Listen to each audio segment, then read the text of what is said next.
Welcome back to the Tavern, World Builders. Today we are talking about the cozy sci-fi novel, The Long Way to a Small Angry Planet by Becky Chambers. Beware, if you have not yet read this book, here there be spoilers. Grab an ale, zero proof always available, and pull up a chair. I'm Emma, your friendly barkeep, along with Allison. Hello. And Christiana. Hi. And we are so happy to have you here. Cheers! Cheers! Cheers! So, for anyone unfamiliar with this book, here's a little recap. When Rosemary Harper joins the crew of the Wayfarer, she isn't expecting much. The Wayfarer, a patched-up ship that's seen better days, offers her everything she could possibly want. A small, quiet spot to call home for a while, adventure in far-off corners of the galaxy, and distance from her troubled past. But Rosemary gets more than she bargained for with the Wayfarer.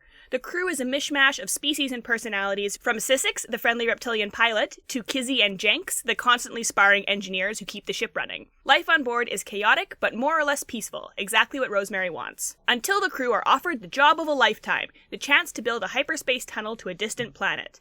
They'll earn enough money to live comfortably for years, if they survive the long trip through war-torn space without endangering any of the fragile alliances that keep the galaxy peaceful. But Rosemary isn't the only person on board with secrets to hide, and the crew will soon discover that space may be vast, but spaceships are very small indeed. First up, Happy Hour! So let's talk general impressions of the book, and I am coming into this episode very ready to have my feelings hurt because this is my favorite book in the whole world, and neither Allison nor Christiana liked it. So I'm going to be fighting for my life in the trenches out here. I didn't hate it. It's just, sometimes you consume a piece of media and you're like, I love it. I see why people would love it. It's just not for me. So, that's fair. Why is it for you, Emma? Oh, I love it. This is my favorite book. I am such a cozy fantasy or sci-fi person. I feel like Becky Chambers writes the best aliens that I've ever read. I think that they're all so... I'll agree with that. Realistic and different, and they just feel very distinct, but also she writes humanness very well. So even in these very foreign feeling aliens, there's such exploration of human feelings and emotions, and this book makes me cry on multiple occasions and just makes me feel all warm and fuzzy. It's my happy book. All right, go ahead. Tell us why or how you guys feel about it. I'll agree 100%. She is really amazing at building aliens and building environments and also somehow making them feel very human. Really liked that aspect of it. And again, I didn't like the book, but it's not the book's fault. There are some books that I don't like, and I'm like, that's your fault. That is absolutely the book's fault. This isn't one of those books where I was reading it, and I was like, oh, it's so well written, and I really love the world building, and she does a great job of, humanizing and, building out these really interpersonal relationships and showing how vast and crazy the world is. Really liked that. I think I'm just not a cozy person. I think is what is what it comes down to. I was really bored. I was really bored reading it. I'm sorry. Oh, it was man. Beautifully written, but I was just okay. Why do I care? That's I'm glad so these fair, people but I are... do not relate. Yeah. Yeah. I'm I get these people are it's about the relationships and the character development. I think I just needed, I don't know, something else to it. If I will more say explosions. Though, more explosions. I don't know, something. I think for me it was the stakes. I felt like nothing was at stake, even when there was the rare moment of when they find the mines on the ship and everything like that. It just didn't feel like the stakes were high at all, because they were oh, we already got one. We'll just take care of the rest of them. And I'm what? There was a scene where I was yes, we're finally getting conflict. Something interesting is happening, and it's when these pirates board their ship on their way. And I'm okay, they're going to get boarded. Someone's going to get injured. This is going to be interesting. And then the pirates are yeah, we'll just take what we need and leave the rest. And our two nice are kind of nice to them, and then they go, and I'm okay, but at least there's gonna be tension because they're gonna be really monetarily in trouble now because they lost a bunch of their cargo, and they're nah, we're fine, we're funded by this corporation that will pay for everything. And I'm well, okay, there was your chance for tension and it just wasn't there. But I understand why everyone loves this, or not everyone, but why so many people love this book. Yeah. It's really well written. It's beautiful prose. The characters are so fun and interesting. There were some parts that I really loved. I liked Rosemary and Sissik's kind of little romance. Yes. I thought that was very cute.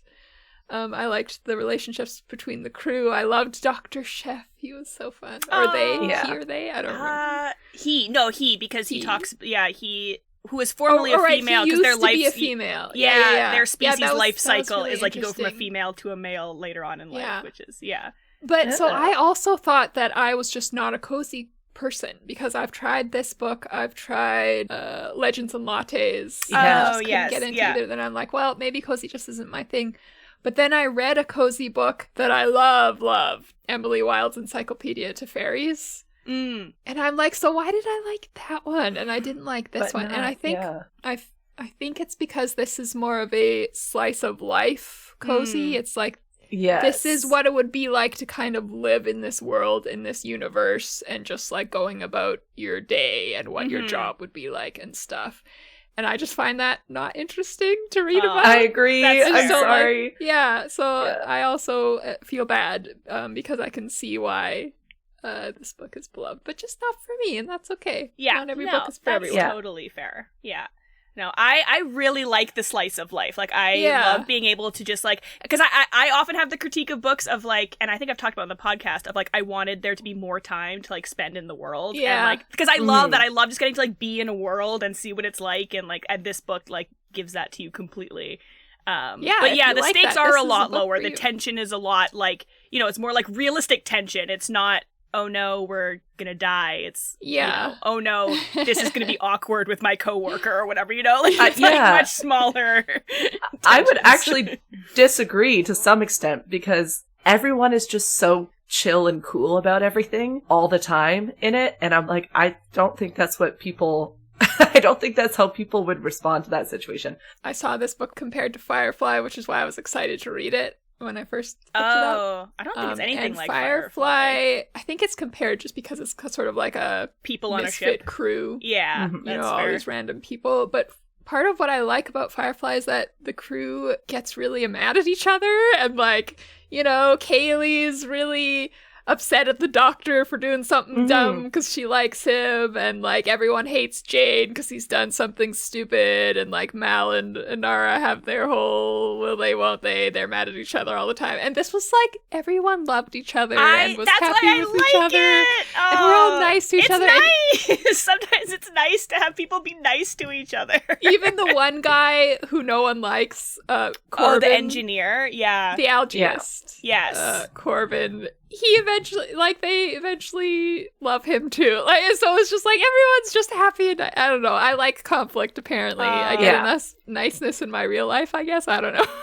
No, I like. It's one of the reasons why I also really like Parks and Rec, is because also everybody there is always nice to each other, except for Jerry, which actually is the one thing I don't like about the show, is how mean they are to Jerry. But like sometimes it's just nice to see people being nice and supportive, and like it's very found family, which I really like, and like very supportive. And Chambers brings a lot of, I think, like queerness to the book, like that whole ethos, which is also she does representation like really well as well, which very well, of different like sexualities and gender and life experience and stuff.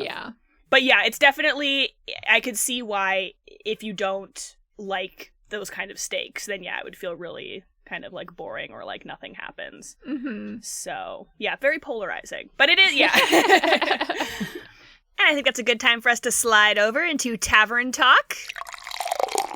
All right, so let's break down the world building of The Long Way to a Small Angry Planet. So we're going to talk about, again, because this year we're talking about things in terms of genre, we're going to talk about this in the framework of the cozy sci-fi genre and how it embraces and subverts those tropes. So interestingly, it does seem like a lot of the cozy genre is more subjective sort of criteria than other ones, because it's a lot about like vibes. Like it's like, like heartwarming narratives and endearing characters is like one thing, for example. And it's like, that's very subjective. Like what you find heartwarming Yeah. You know, could be different from person to person. I think this book definitely kind of fits both of those. Like we all kind of talked about that. It is very heartwarming. Yeah. Yeah. And the character dynamics, like there's some tension, but for the most part, it's like very minimal, and everything is resolved mostly. Like there's no, and very kindly, like no one stays mad at each other. It's like we all give each other the benefit of the doubt. Everyone's very emotionally intelligent and like good at communication. They're all adults. It's so boring. That's kind of why I think that's one of the reasons I love it. It's like the ultimate wish fulfillment. It's like, wow, what if everybody in your life was kind and was good at talking about their feelings? What a dream world. Yeah. I mean, and one of the tensions is that Rosemary's keeping this secret from everyone, and then when she finally... Ooh, do you want to tell listeners what the secret is for anybody who hasn't read the book? Yes. That her family... Actually, I don't even remember. Her dad her is... father, her dad. Yeah. Like a horrible person who did a lot of crime or something? He sold a bunch of weapons to, I think, both sides of an intergalactic war to profit.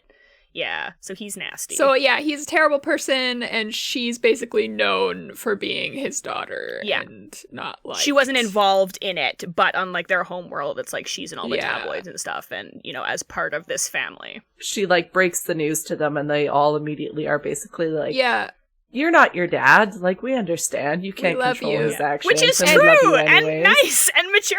That's how you should respond. That is the heartwarming thing that got me. Like, personally. Yeah. Normally, there would be more anger, or like someone or like, how would be can mad. I trust you? Yeah. That she kept a secret even, and no, there's none of that tension. So it was refreshing, but I don't find that particularly interesting. So. Oh, interesting. See, that's the one that I did like. Oh, you did like that one. I served in the same military unit as my biological father, and I have such a blasé common last name that not everyone put it together. So I felt like that sometimes, sharing the secret, being like, oh yeah, you know, the old chief. He was my dad. Like, he's my dad. And everyone being like, what? Like, kind of shocked by it. Not that it was... Obviously, he's not dealing bioweapons to both sides of the war or anything like that. But that was the one thing that I did kind of relate to. And I was like, oh, that's cute. And, like, that's interesting because it was funny to see how some people reacted, whether or not they're like, you must be just like your dad, or you're your own person and you didn't even bring it up, kind of thing. So...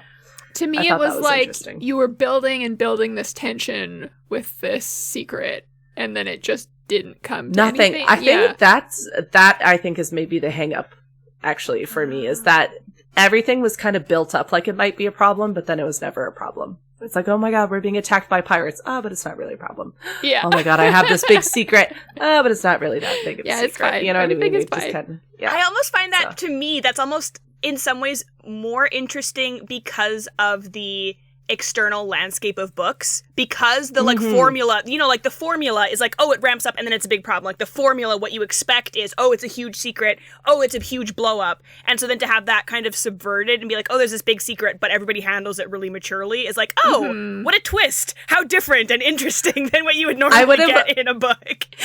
I would have liked it a few times. I think actually I might be able to like a cozy story if there was a little bit of angst in it. Like, I don't need the stakes to be super high, but I guess I want some hurt feelings every once in a while in a story.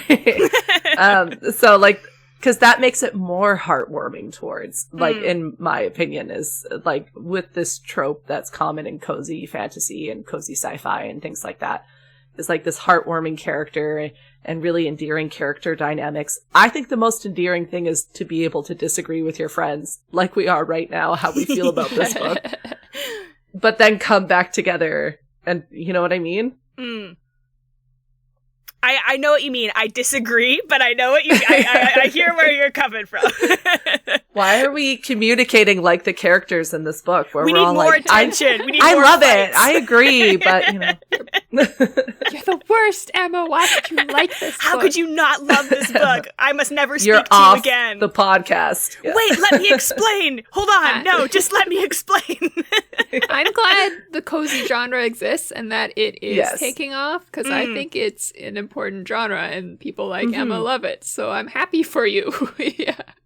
Yeah, I pity you for not loving this book. No, I'm kidding. Wow. Fair. So also human connection or alien connection and technological wonder is also things that are attributed to this genre. So I feel like human and alien connection kind of fits into that like character dynamics thing. I also liked the punching through that they do with their ship.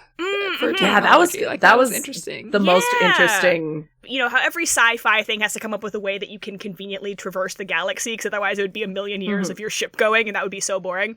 So this world's solution for that is essentially you like it's fake science, so forgive me if it's wrong, or feel free to correct me if I misremember anything. But essentially, you kind of build like tunnels from one part of space to another part of space, and it's like anchored, and then it's kind of like folding space and like punching through it with a needle, and then you basically then build a tunnel on either side, and so that's what the Wayfarer does.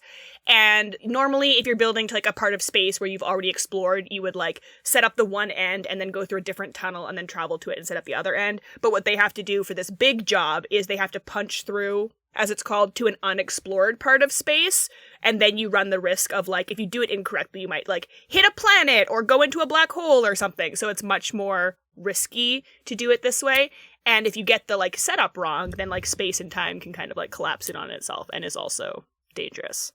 Yeah, I thought that was really neat. And also the descriptions of like the weirdness in the ship as they're punching through, and like how they kind of, it's not necessarily that they're feeling nauseated, but it was just described as like really unsettling. Yeah, they go through what's called the sub-layer, and their pilot is a special species of alien that can navigate the sub-layer that you need to have in order to go through it. And then come back out into like real space, basically. Ooh, speaking of the alien pilot that can, the navigator. Yes, I found that Ohan, the cyanat pair.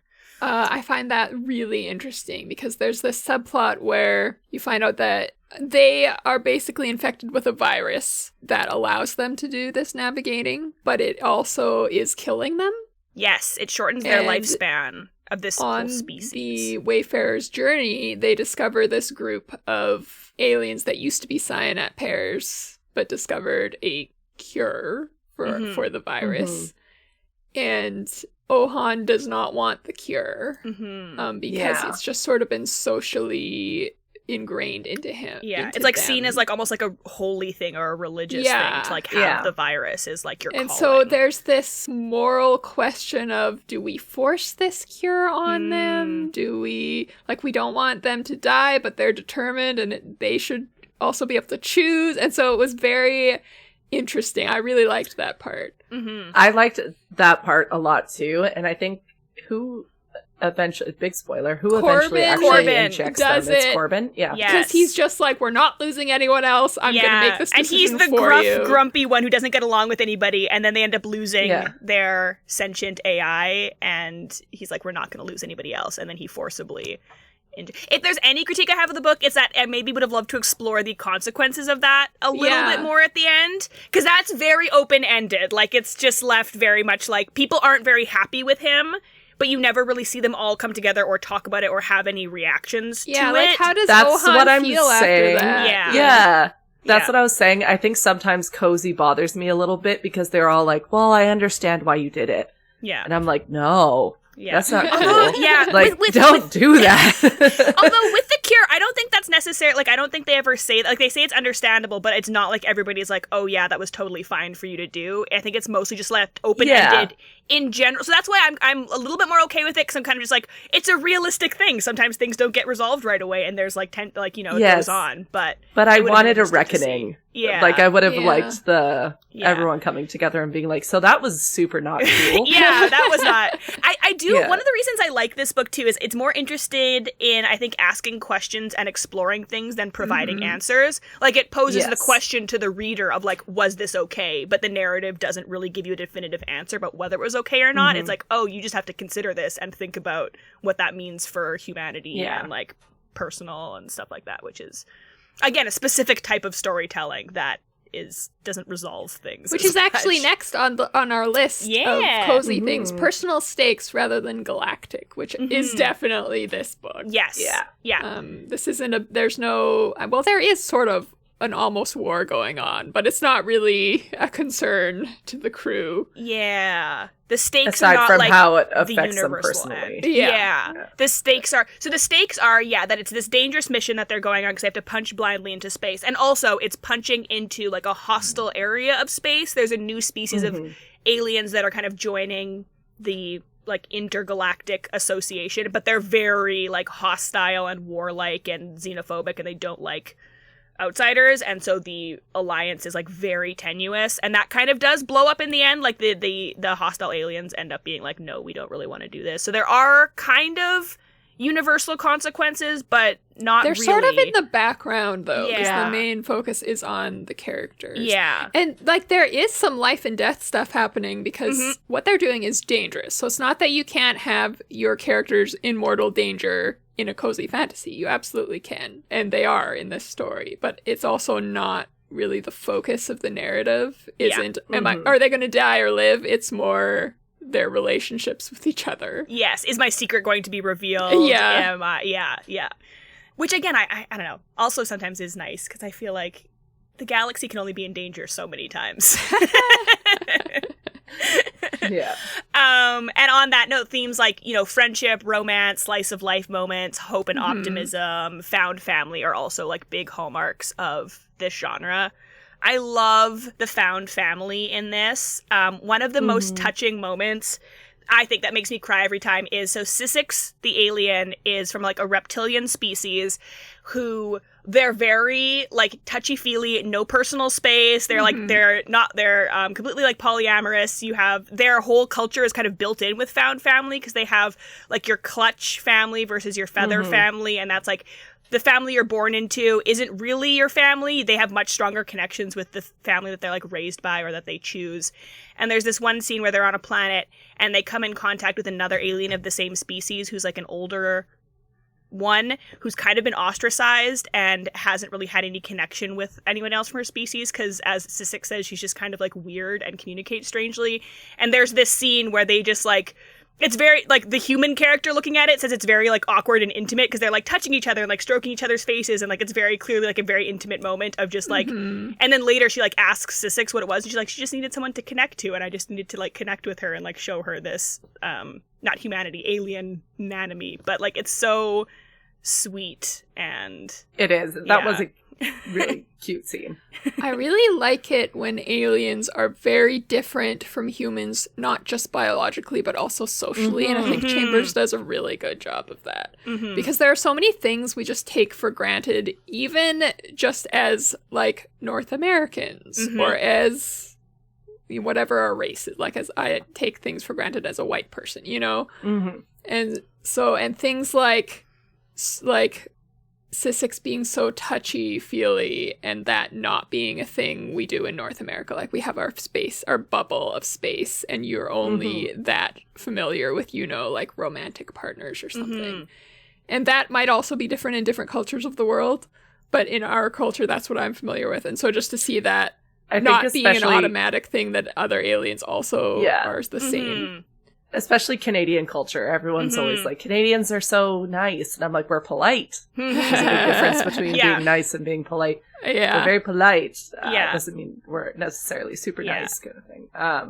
And so even that is interesting, right? Like the fact that you could be really polite, but you're not necessarily nice kind of thing like that. And I feel like Chambers did a fantastic job of portraying like some of those nuances like that too, right? Where it's like, they could be really touchy-feely, but it's not, there's no, we're coming at it from our cultural understanding.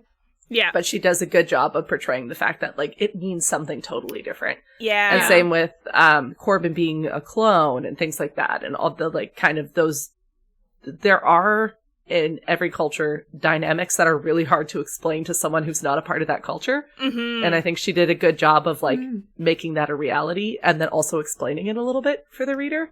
Yeah. So when you're writing aliens, I think it's really important to confront a lot of your own biases and be like, what do I think is just a normal thing? And what how if might this that other be species different? Yeah. Or what do I think is super weird? Yeah, and could be normal. That might be so normal for someone else.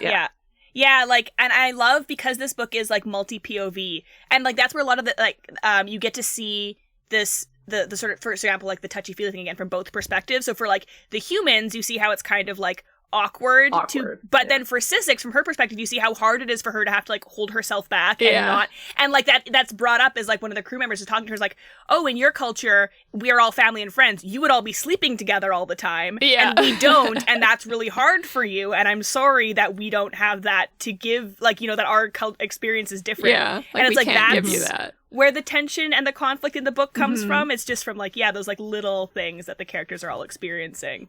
Other things, so like ragtag crew, diverse cast of quirky characters. That's definitely I love in that. this book. Yeah, I want that in every single story I read. I always want the ragtag crew, including at least one really grumpy person who's just like secretly really a softie and is just misunderstood. Yeah, like, that's a trope that I friendly totally get robots. I love AI and sentient spaceships. Yes, which this book those had. tropes. Yes, that was a big thing. So their computer AI program is Lovelace, is like out of the box, but their computer has like grown with them, and they nicknamed her Lovey, and she talks, and she's actually like romantically involved with one of the crew, which is like a big taboo of like, you know, and there's in this culture or in this series, in this universe, there's still a debate about like whether AI should have rights or should be seen as people, and like if you treat your AI like a person, it's like that's kind of seen as like weird. And I loved the scene at the end where the captain is giving their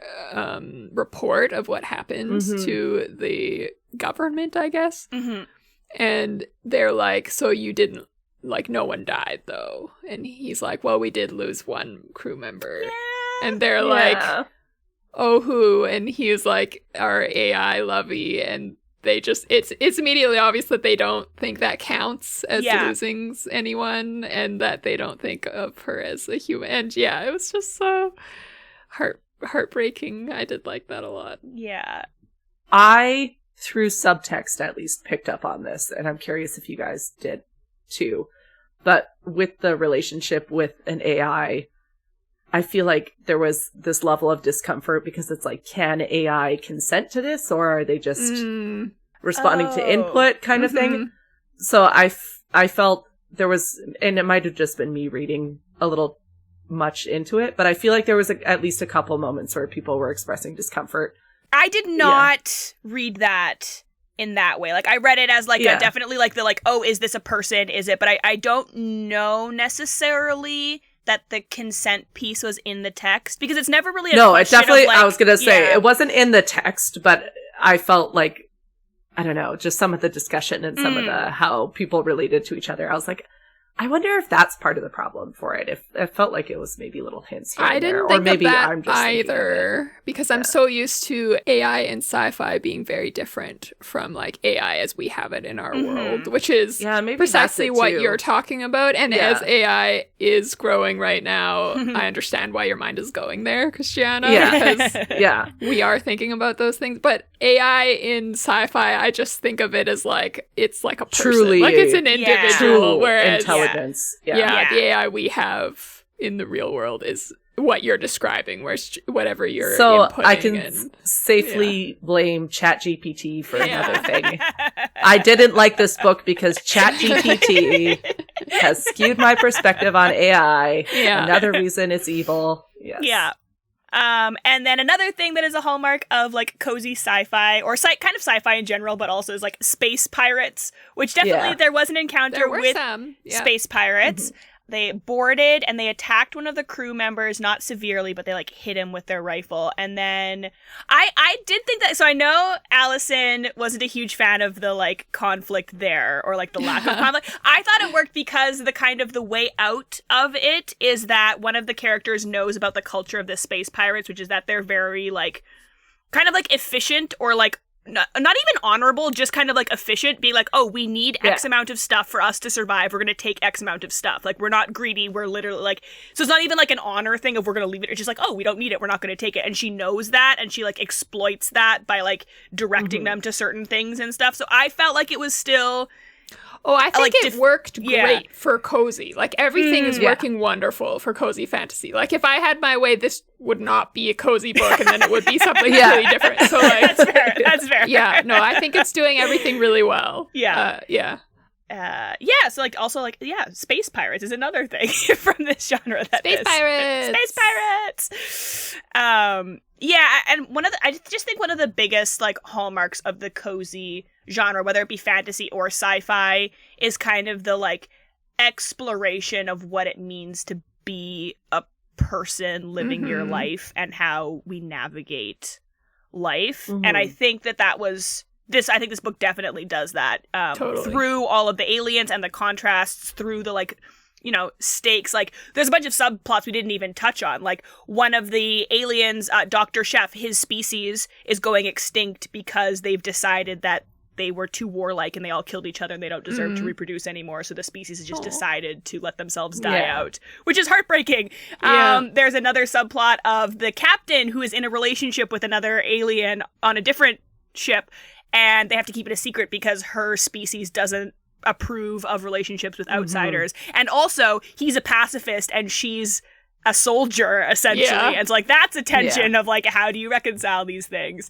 So there's just a lot of exploration of, like, different aspects of what it means to be a person. Yeah, I love, which is my favorite thing about the cozy genre. I really like that. But that now brings us to Proprietor's Pick. Allie, do you have a cozy for us, or have you found something that's like this book but in a genre you prefer? So the book I picked is compared to the cozy sci-fi of Becky Chambers and The Expanse, which is a space opera.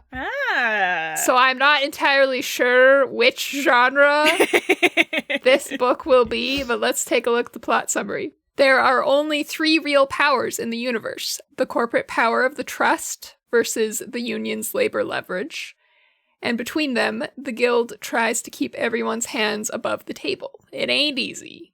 Branded a guild deserter, Jal accidentally lands a ride on a guild ship, helmed by an AI with a ship's engineer/medic who doesn't see much of a difference between the two jobs, and a don't make me shoot you XO, the guild crew of the Ambit is a little different. They're also in over their heads, responding to a distress call from an abandoned planet. They find a mass grave and a live programmer who knows how it happened. The Trust has plans. This isn't the first dead planet, and it's not going to be the last, unless the crew of the Ambit can stop it. Dun dun dun! Ooh. It sounds kind of cozy with the crew, but there are some stakes there. So yeah, I don't know. I think depends. Yeah, it could go one way or the other depending on like which it leans into. Somebody, if you've read this, tell us about it. Yeah, that's trouble. I haven't read this one. Yes. But it sounds really fun. Cool. And I really loved The Expanse. So The Expanse is so if good, they compare it to that, then I might be in. Dead planet is just such a good like phrase. I'm like, I know. I was Dead just planet. thinking that where I'm like, ooh. I love it. And you give me like shivers. Yeah. It's very evocative. So you can buy Cascade Failure or The Long Way to a Small Angry Planet from our bookshop.org page, which is linked in our show notes. So go there if you are interested in buying either of these books, and you can support the show and an indie bookstore. Yay! Best of both worlds. Yeah. And that brings us to Last Call.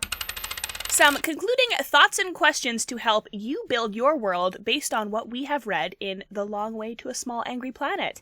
Allison, what do you think people can take away to apply to their own world building? I'm going to give you advice on how to do the thing that I don't like about this book. I love it. That's perfect. How to write scenes that feel like real slice of life. If you're dipping your toe into cozy and trying this at first, your dialogue might come out kind of mundane, like, how are you? I'm fine. What did you do today? Oh, my toaster broke, so I went to Walmart to buy a replacement, blah, blah. You know, that's kind of how real life dialogue works, but in novels, that's not very interesting. But in cozy sci-fi, like The Long Way to a Small Angry Planet, there is still some tension and conflict. Particularly in dialogue, you tend to want to have your characters a little bit at odds when they're talking, like, and they don't have to be mad at each other. They could just be like, they don't agree about their plan or about what the other person's doing. So, like, in Becky Chambers' books, there's still some tension, but it's less about characters, like, hating each other and more about them misunderstanding each other or being nervous. Like, there's that scene when Rosemary approaches Sissix and she's basically like, I want to have sex with you, which I really enjoyed that conversation. And Sissix is like unsure if Rosemary understands what she's offering and like understands the differences between their cultures and like what this would mean and what Sissix thinks it means. And so it's just sort of like a lot of clarification of what they know and like, are they misunderstanding each other? So it's more cutesy tension than like angry tension. Yeah. Which so like actually your example of like buying a toaster, there's actually a scene in the book where they have a discussion about buying soap and two of the characters are in conflict because one of the characters wants to buy a really fancy, nice smelling soap. Yes. And then Rosemary, who's like the kind of like accountant, is like, we can't afford that soap. And then they have a little bit of like, and then someone has to step in and be like, hey, this is her job. She handles our budgets. You have to listen to her. So it's like, you can absolutely have mundane things in your dialogue, but there still needs to be some sort of conflict there as well. Yeah. Or like, what does it reveal outside of that conversation? Because like the soap conversation is about soap, but it's also about like what their different roles are on the ship and how they navigate those different roles and stuff. So yeah, don't just be about the toaster, have it be about, something else too. Yeah. Double meanings. That's great advice. I love that. I would say my biggest thing is, one of my favorite things about this book is how well the aliens are written and the fact that they are so diverse and they are so different. So my advice would be, if you're trying to write an alien species, start by brainstorming just the most opposite from a human you can get. Like, what is the most opposite, like, physically? Like, what tentacles? Like, slimy skin, amphibian, like, you could, like, start really far away. Same with like culture. What are some things in your culture that you take for granted, and what would it mean if those were different, or how would you react to somebody who had the complete opposite cultural thing? And then you could always, if it feels a little bit too removed, like, oh, a human couldn't possibly relate to this anymore, you can dial it back, or you can just find those single areas of connection. Like, what is really good about Chambers' books, I think, is that everybody finds the threads that connect them from one culture to another. Like, oh, you may not have a relationship with your biological parents the way that my species does, but you understand what love and connection and family means in a different sense. And so we can still come together on like, we need people, quote unquote people, we need our family in whatever form they take. So like, yeah, you can have your characters still relate to each other if they're very different. You just have to find those little threads that connect them. Another book that does aliens really well is Project Hail Mary. Yeah, I was just gonna say, which we discussed in season 1 of the podcast. So if you want to go back to season 1 and listen to that episode, we do talk about aliens a lot in that one. And then we are also going to be talking this season